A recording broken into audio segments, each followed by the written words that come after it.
बिस्मिल्लाहिर्रहमानिर्रहीम। आज का हमारा टॉपिक है circulatory system in earthworm. Earthworm में जो सर्कुलेटरी सिस्टम पाया जाता है वो क्लोज सर्कुलेटरी सिस्टम होता है, यानी इसमें जो ब्लड होता है वो ब्लड वेसल्स में ही रहता है।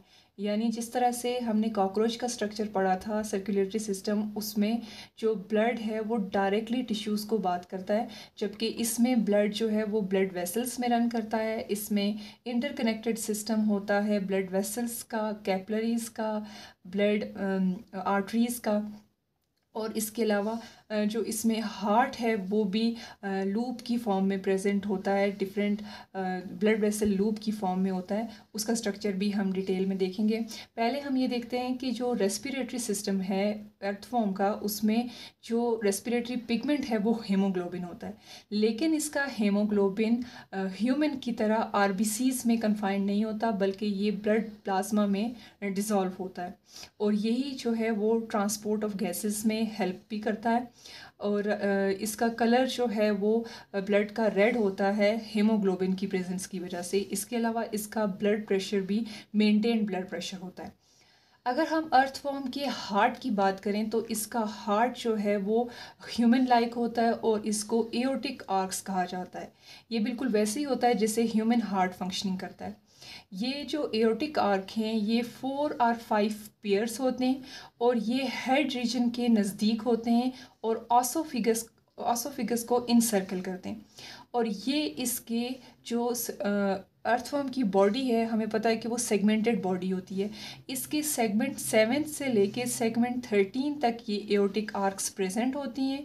ये एओर्टिक आर्क्स दो मेन कलेक्टिंग और डिस्ट्रीब्यूटिंग वेसल्स को, यानी डॉर्सल और वेंट्रल ब्लड वेसल को ब्लड पंप करती हैं, जो कि अर्थवर्म की बॉडी की जो एंटीरियर एंड है और जो पोस्टीरियर एंड है वहाँ पे ब्लड को सर्कुलेट कराती हैं। अब हम इसकी जो मेन कलेक्टिंग और डिस्ट्रीब्यूटिंग जो वेसल्स हैं उनके बारे में बात करते हैं।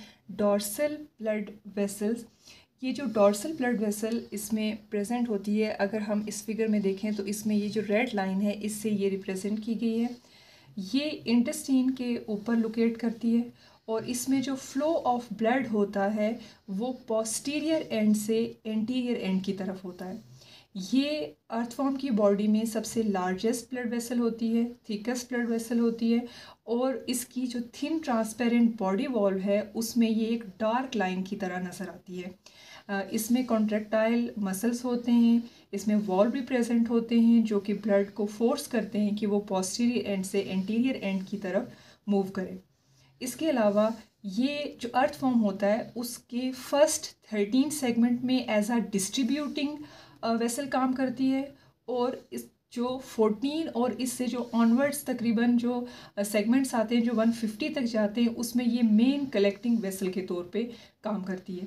पोस्टीरियर एंड से जो 14 सेगमेंट है वहाँ तक ये ब्लड को कलेक्ट करती है 2 pair of dorso intestinal vessels से, इंटेस्टीन से, और इसके अलावा जो कॉमिस्यूरियल वेसल्स होती हैं और सब न्यूरल वेसल्स होती हैं वहाँ से ये ब्लड को कलेक्ट करती है। जो वेंट्रल वेसल होती है वो ब्लड को कैरी करती है to the posterior end of the body.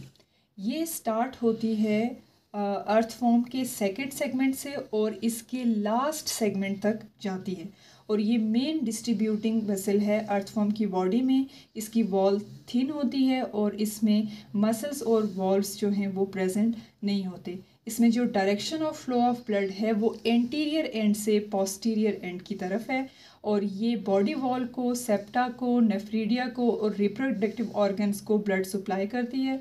इसके अलावा ये डिफरेंट इंटेस्टिनल रीजन को भी ब्लड सप्लाई करती है।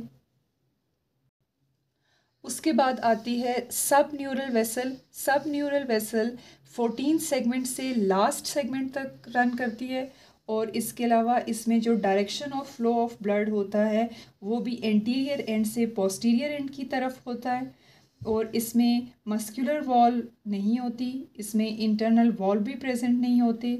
ये मेन कलेक्टिंग ब्लड वेसल हैं और इसके अलावा ये डिवाइड हो जाती है कमिसोरियल वेसल्स में, ईच सेगमेंट जो कि जॉइन करते हैं डॉर्सल वेसल को।